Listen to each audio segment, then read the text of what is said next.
Well, John, today we had the pleasure of speaking with Patti Brennan about the importance or the power in connecting and educating with clients' adult children. Maybe they're in high school or in college and facing some life decisions as it pertains to things like leasing or buying a car or paying off a student loan or maybe even engaging in their first 401k for their first job. I know that I remember that day fondly. I brought home the new hire paperwork for my first job and sat down with my parents and stared at the blank page and said, "What should I fill in here?" And I know I certainly would have valued having a financial professional that was willing to educate me at that point and help me understand the power of planning, even at a very young age. It's funny, Julie.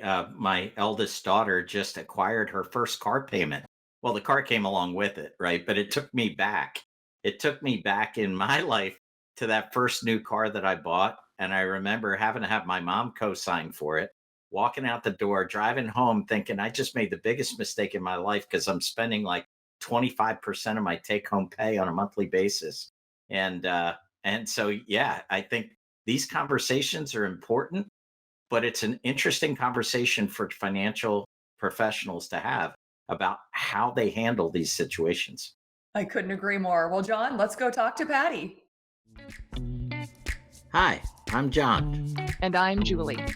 We're the hosts of the Hartford Fund's Human Centric Investing Podcast. Every other week, we're talking with inspiring thought leaders to hear their best ideas for how you can transform your relationships with your clients. Let's go. Today, we're pleased to welcome Patti Brennan to the podcast. Patty's a graduate of Georgetown University. She's a certified financial planner, and she's CEO of Key Financial Incorporated. Patti not only provides comprehensive wealth management, she and her team create integrated strategies that are unique for each client. Patti is not just a number cruncher, she has the ability to see the impact of small details in the big picture, and she's known for communicating complex financial concepts in simple, meaningful terms. Patty's consistently ranked year after year as one of America's top financial advisors. As a wife and mother of four children, Patti has learned to balance the most important job in the world with the needs of a growing company. Her husband, Ed, also owns a business, so their children have a real understanding of what it's like to be entrepreneurs. Patty's a believer in giving back and currently resides on the boards of Brandywine Valley YMCA, Cuddle My Kids, Royal Alliance Advisory, and E-Money Advisory. Patty has served her community over the years in a variety of ways, including Chester County Hospital's main board and former chairwoman of the Retirement Plan Committee, Chester County Hospital's Foundation Investment Committee, the Chester County Economic Development Council, Southeastern Pennsylvania's Development Council, and the Royal Alliance Advisory Board as a former chairwoman. Her favorite positions included her work at St. Agnes as a kindergarten CCD teacher and field hockey coach and lacrosse coach. And Patty, what did you ever do in your spare time? No such thing when you're in this business, right? That's right. Thank you, Patty, so much for being here with us today. We're really excited to dive into the multi-generational family topic. And what I mean by that is I know, Patty, you've shared with us that many of your clients have said through the years, gosh, Patty, I wish I had met you when I was younger, or I wish I had sat down with you 20 years ago. And I think oftentimes we can all agree that our clients are looking for someone to counsel their children that maybe are still in high school or in college. They're making some major life decisions or trying to determine things like, do I buy or lease a car, or do I pay off that student loan? And Patty, I know you've done such an incredible job of when you take on a client, you take on their entire family as a client. And we're excited to learn from you today some techniques and ideas how our financial professionals that are listening can engage with the entire family and truly be that valued resource to especially the young adults. So thank you again for being here. I guess to start, could we ask you, how do you engage in this conversation with your clients in terms of bringing the whole family into the financial discussion? It's a great question. It typically in these meetings, one of the most important things that I want to learn about are the family dynamics. And I usually bring up my own family. I'm a mother of four. Each one of my children is unique in their own right. Um, and and then I go into, I've had a lot of many other families, parents, things of that nature, who have basically said, and I'll always paraphrase it, I think this is so important. I wish we had met and started this when we were younger. And I think about my own children, but they don't want to listen to me. They don't want to listen to us. And at that point, and I continue to tell the story, and I just want you to know that if that ever, if the kids ever have a question, whether it be they're starting their first job and they've got these benefits, these 401ks, feel free to have them give us a call. I will sit down with them. A member of my team will sit down with them and we'll go over all of their benefits, their 401ks, and really teach them some of the fundamentals that none of us got when we were in high school or college. We have an internship program. I think I've told you guys about. It's an 11-week internship program for juniors in college. We only have 4 kids, and I call it the missing semester because this is the stuff that the kids aren't learning in college. And it's basic stuff. What is a 401k? What's a 403b? What's a mutual fund? And what's this ETF thing? So really talking about the fundamentals. Now, some of the kids know it and some of them don't. And honestly, we like to have a diverse pool of interns, just so that they can get an understanding that this is not common knowledge. So I talk about those things. We bring up the subject, and a lot of times the parents will say, "Wow, will you really do that?" And of course, we will. It doesn't take long. It's an hour of our time. We've even met with those same college graduates and, worked on their resumes with them, taught them interviewing skills. We do mock interviews. And anybody listening to this podcast today, you can do that too. And I'll tell you what, there is just nothing like, it's one thing when we help our clients, it is quite another when we help their children. Patty, I have one major concern, and that is if I sent my kids to your internship, I wouldn't get that joy that every parent gets to see, which is when your child gets their first real paycheck and they go, "Where did all the money go?" Taxes. Oh, Oh, you are so right. You know what, John? I can totally relate. In fact, my son is moving out of the house, and he just literally yesterday had to put his deposit down for his new apartment. And he came home and he's moaning and groaning. It's like, oh my gosh, they took a third of my savings. It's taken me a year to get that money saved, and a third of it just evaporated into thin air. And I didn't say a word. I said, yeah, that's the pit. Of course, the mom in me is thinking, yeah, welcome to the real world. They don't Right. want to hear about the real world, right? They just sometimes they have to experience it. Um, I think what we can probably do is just make it so it's not such a hard landing. Well, Patty, from an advisor standpoint, I'll be the skeptic on the podcast today. Which what would you say to the advisor that says, "Hey, look, from time to time I help kids if the clients say, hey, can you talk to them? But really, I don't get paid. They don't have any assets. They don't. Do I really have the time to spend with them?" When you look at your practice, and this is something it sounds like you do pretty regularly, how do you think about that aspect of serving the client? I mean, let's be right up front. The question is, how do you get paid for what you're doing for them? You don't, and that's got to be okay. The way that you are getting paid is you've got this amazing annuity, and that is a client for life. Okay. This is one of those things you do not for the money, but because of the bond that you are creating with the parents and also with the kids. I mean, how many studies have we all read about the number of children who, when they inherit the money, they do not stay with their parents' advisor? It's because they don't know who that person is. They only work with old people, right? That's not that's not what we're building here. And some of the work that we do, guess what? We're not going to get paid. You know, It's you got to be okay with it. That's my feeling about it. We do just fine in this industry, thank you. And and I will also say, from a practical perspective, you're not taking these people on as clients. You're spending an hour giving them tips, ideas. You Everybody is listening today. You can come up with some tips and things that practical, things to get these kids started on the right foot. A few lessons, tidbits. I mean, we don't even think about it anymore. It's these 10 things. This is what you talk about and send the kids on their way. Patty obviously is the leader of your team. I'm sure your time is spread thin, and obviously you have many uh, competing priorities. How have you engaged your broader team in order to have these conversations, or is that a part of your process? Have you assigned roles and responsibilities to others in order to be able to engage in these deeper conversations with the next generation?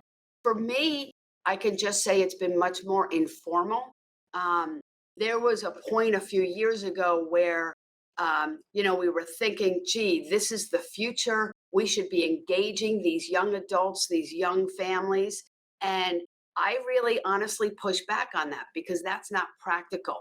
We could end up with, you know, hundreds, if not 1,000 or more young families, and then the math doesn't work. It's not a practical business model from my perspective.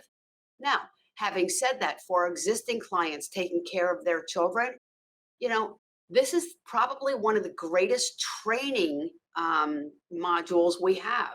And that is, for example, and you just to kind of give you a feel for my business model, you've got me, I am the advisor, but underneath me, I've got a bank of, say, 40-year-olds who have been with me for 10, 15 years. And underneath them, they are mentoring the bank of 30-year-olds. So for these young families, we are mentoring the 30-year-olds and saying, okay, this is your baby. This is how you're going to learn how to talk to a client. These are the ways that you can present and let them develop their own style.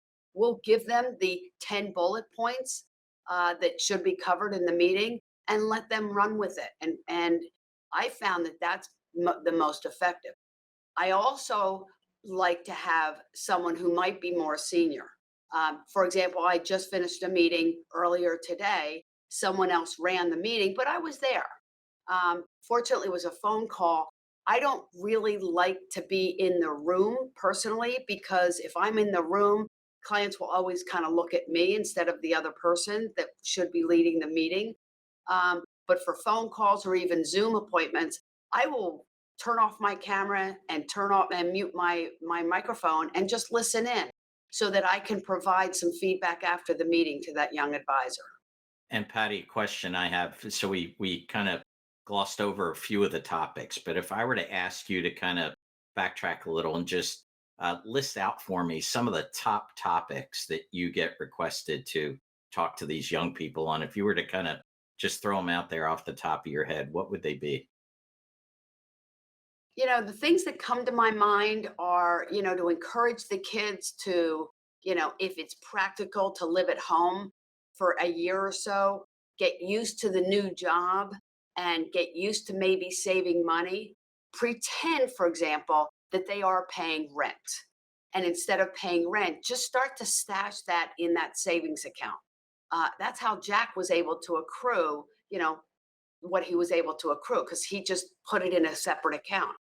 And that also gets them in the habit of saving. Another thing that to me is kind of a line in the sand is teaching them about the 401k and explaining to them that it's going to be different than their parents and their grandparents. Pensions are going away, so 10% is the line in the sand. No ifs, ands, or buts. They've got to sign up as soon as possible and put 10% of their income into the Roth, into the 401k.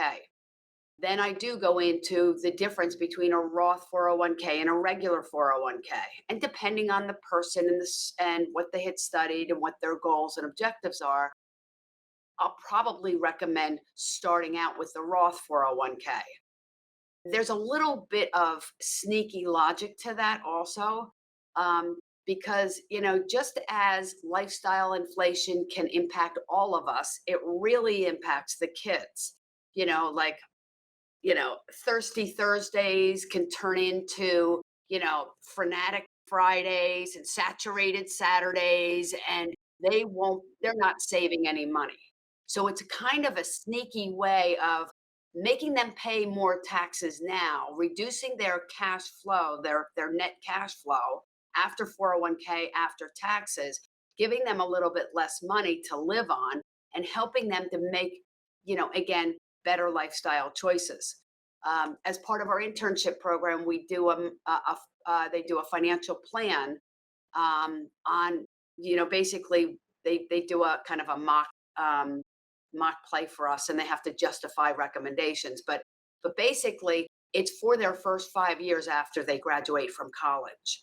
And what was interesting this summer is that this group decided that for Lauren, who was the one who was graduating and getting the job, that she couldn't afford to get an apartment by herself, that she was going to have to get a roommate because between, rent, a car payment, car insurance, all the things that do occur, that she couldn't afford as much as she wanted to, she couldn't afford to live alone. And that was a good choice, right? So, that's the kind of thing. We talk about, if they're doing their 10% and they can do 12, do 12. Or if, for example, saving for, a down payment on a home is an important thing that they'd like to do. Get them started on a dollar cost averaging, automatically yank out of the account so they don't have to think about it, or they don't get to think about it. $25 a month into a mutual fund every month. Just get in the habit of saving money, because when they start doing that, it's going to feel uncomfortable when they have to stop, right? So again, that's part of that education. And building credit, the importance of their FICO scores, because when they're interviewing for their first job or their second job or their third job, if they have a bad FICO score, they're not going to get that wonderful opportunity. So the importance of their credit rating, can't emphasize it enough.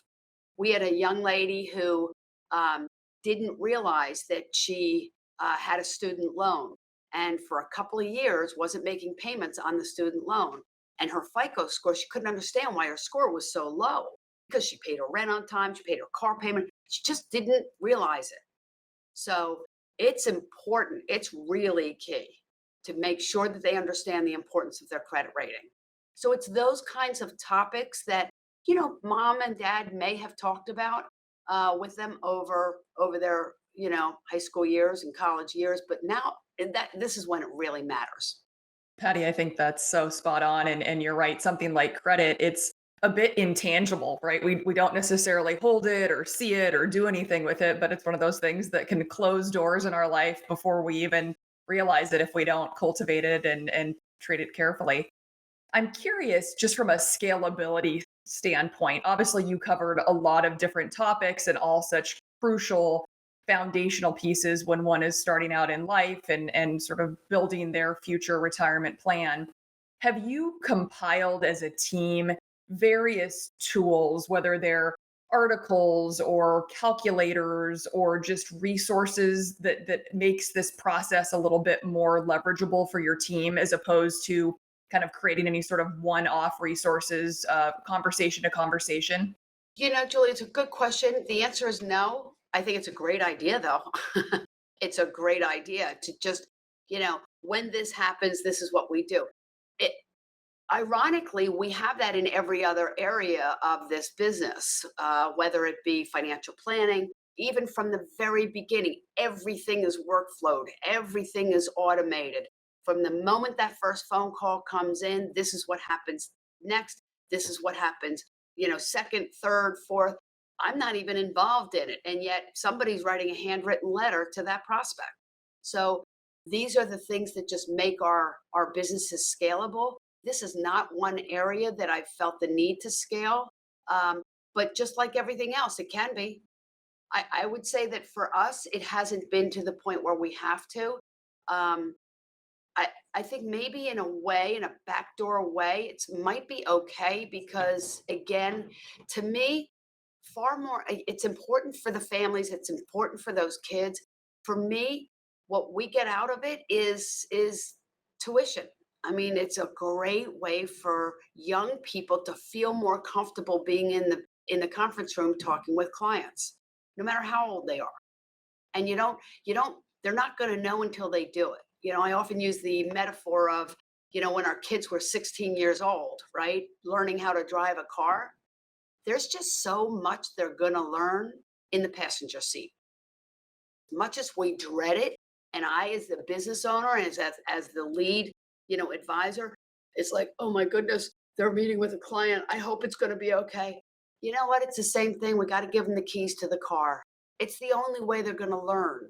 And so, as it relates to this topic, I think it's a great way for them to learn with less to lose. Patty, a quick question for you, and that is a little bit off the path of education, but as you're working with these young adults, do you ever utilize your network to help give them job ideas or interview opportunities? I remember our friend Joe Coughlin saying, if you can ever do anything for the child or the grandchild in terms of even a job interview or putting people together, is that crossing the line, or is that something you would keep your eyes open for? Oh, absolutely. No question about it. I think just in general, anytime you can do that for anybody, um, definitely want to do that. It could be a phone call, it could be an email. Yes, it's time out of your day. I can't tell you this year alone how many people I've reached out to on behalf of others. Um, I just know how much it meant to me and my kids when they were first starting out. And we are all in a wonderful position of influence. Even if you don't feel like you have the influence, you'd be surprised some of the people that you might know, and somebody might know somebody else, not might know somebody else. You know, this is a true story, and I'm. It's kind of ironic I'm telling you, but have you ever heard the term "you're 9 people away from the Pope"? Well, let me tell you something. There's a possibility that when we go to Italy in May, we just might meet the Pope for exactly that same reason. So you just never ever know, right? And so anytime you can help those kids, anytime you can help anybody, absolutely. Again, even it doesn't have anything to do with their money. Isn't that funny? But that's the kind of stuff that will keep clients for life. And honestly makes it personally rewarding for me as well. That's that feel good. At the end of the day, we all do quite well. Why are we doing this? Why is my friend laying in bed with a great toenails and I'm still sitting in front of a computer? Is it because I want to be sitting in a computer in a beautiful place? No, it's because this really is meaningful work that we get to do. And that's how you do it. Absolutely, Patty. Well, thank you so much for sharing those ideas on engaging with the next generation. And I'm confident you have many very grateful parents as clients that so appreciate the guidance that you've given their children, and obviously many very deep and longstanding relationships as a result of having these conversations so early in life. So thank you for the guidance and the tips and the tricks. We truly appreciate it, and for your time today. And for those of you listening, Patti has a podcast of her own. It's called The Patti Brennan Show. So wherever you see your podcast or seek out that information, be sure to visit her podcast for more engaging and timely ideas for you to continue to deepen the relationships and grow your practice. On behalf of all of us at Hartford Funds, thank you again, Patti, for being here with us today. Thanks to both of you, and thanks to all of you for tuning in to this today. Thanks again. Thanks for listening to the Hartford Funds Human-Centric Investing Podcast. If you'd like to tune in for more episodes, don't forget to subscribe wherever you get your podcasts and follow us on LinkedIn, Twitter, or YouTube. And if you'd like to be a guest and share your best ideas for transforming client relationships, email us at guestbooking@hartfordfunds.com. We'd love to hear from you. Talk to you soon.